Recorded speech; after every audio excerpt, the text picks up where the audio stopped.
Hey, welcome to Tim's Workshop. Out here in the mini shop, going to do a update on my projects for 2025, which is going to end up in the end of December. So right now we're mid-October, heading into November here shortly. I wanted to just kind of go over the next plan, what we're doing, you know, with the Volkswagen engine and the Corvair engine, and other projects too.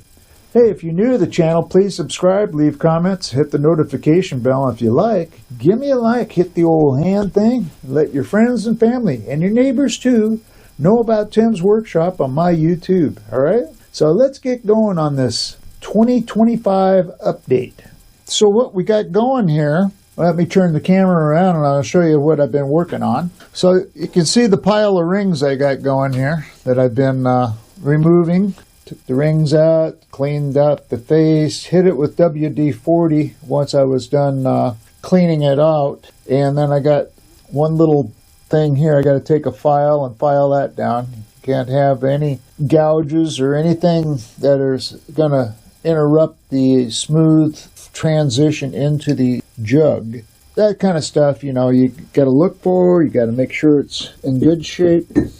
Move on from there. Been working on that. I got the new automatic choke coming for the VW engine I've been working on. I found that the choke was no good and actually got hot and burned up. And I found out there's supposed to be a resistor when you're using 12-volt battery to start your 6-volt system. You got to have a resistor going from 12-volt to 6-volt, prevent this from happening.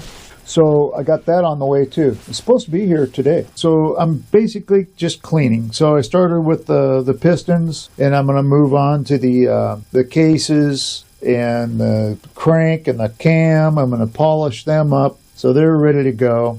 I got parts that I'm going to be ordering. I'm going to be ordering new rings, new set of rings for all 6 cylinders. I'm going to order new bearings, the main bearings from Clark. Actually, eBay has some bearings that I could order too that might be a little more reasonable.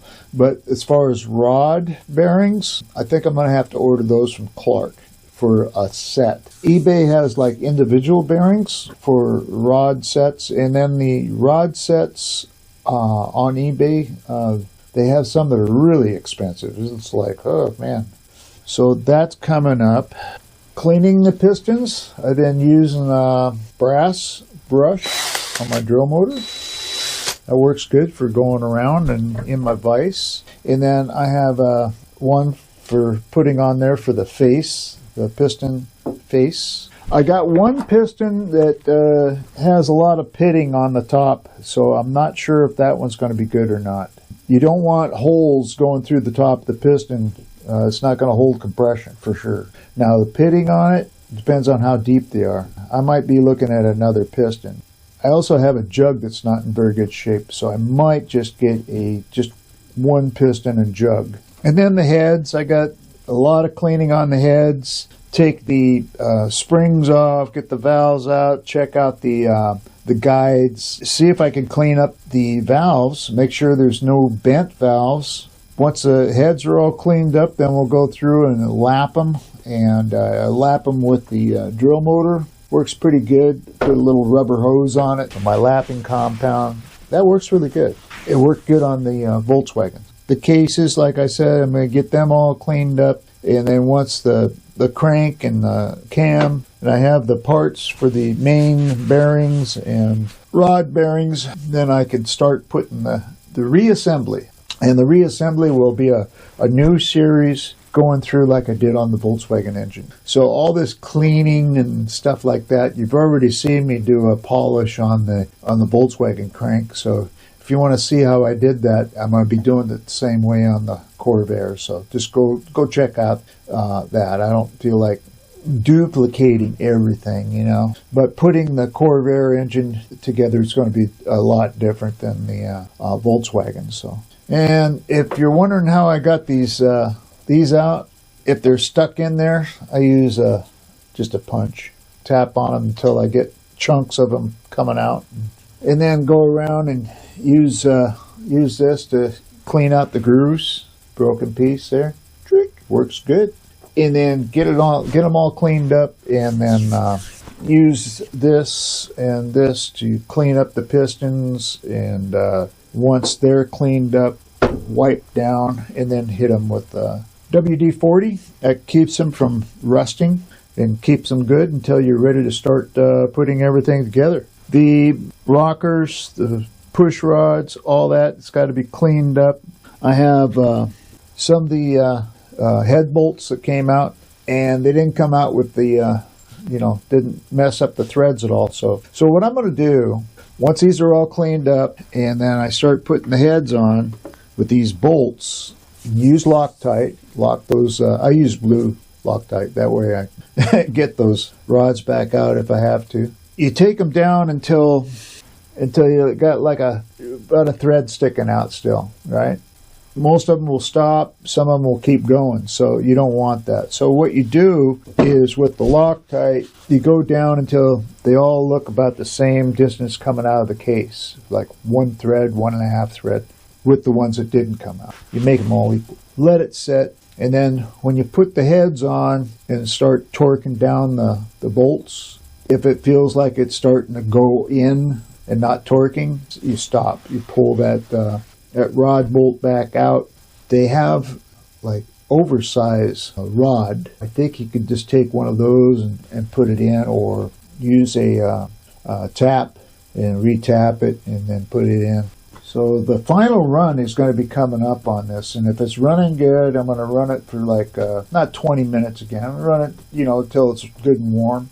Drain the starting oil, drain that out, put synthetic SA30 motor oil in it. It should be good to go. And then I'm going to take my starting equipment off, that muffler that's no good. This flywheel doesn't go with this engine. It's not really for the engine. It's good for starting it, and it's part of my test equipment. So when I sell this engine, it'll be without the flywheel, the starter, and the muffler on the front. But everything else will be on it. So that's about it. It's an update just to let you know what I'm doing between the Volkswagen and the Corvair. And it's a lot of cleaning. So instead of running videos on that, I'm just going to do it and tell you how it went. Then I'm going to put the lower part of the case on the stand and start building it up. And then once it's built up to the short block, then I'll get it off and put the bell crank on, and then put it back up on the stand, so I can put all the tins on and get all that going on the Corvair. I don't know, I might be able to start the Corvair on the stand too. It's a good stand. And I got to come up with a mufflers for it. I've seen people use like a J-tube on the Corvair with like a glass pack on them. That'd be pretty loud. Actually, what I'd like to have is something like a J-tube, but with the actual muffler on both sides, just for testing Corvairs. And that way, if I do another Corvair, I'll have the muffler set up already. Other than that, as far as other projects, while I'm waiting on parts or waiting to start the build, I'll have plenty to do. But if I need to kick out a video in between now and then, I think I'll do an outboard update and do a couple of those videos as fillers. So those of you that like my outboard videos, I might have some more coming up. I think I might do some short Tim's Tip of the Day. Those are popular too, so I think I might do come up with some of those. I got some Tim's music too I have planned. So I got thanks. Oh, story time with Tim too. I got a book full of stories. So we'll have plenty to do. All right, so that's it for now. So we'll see you on the next video.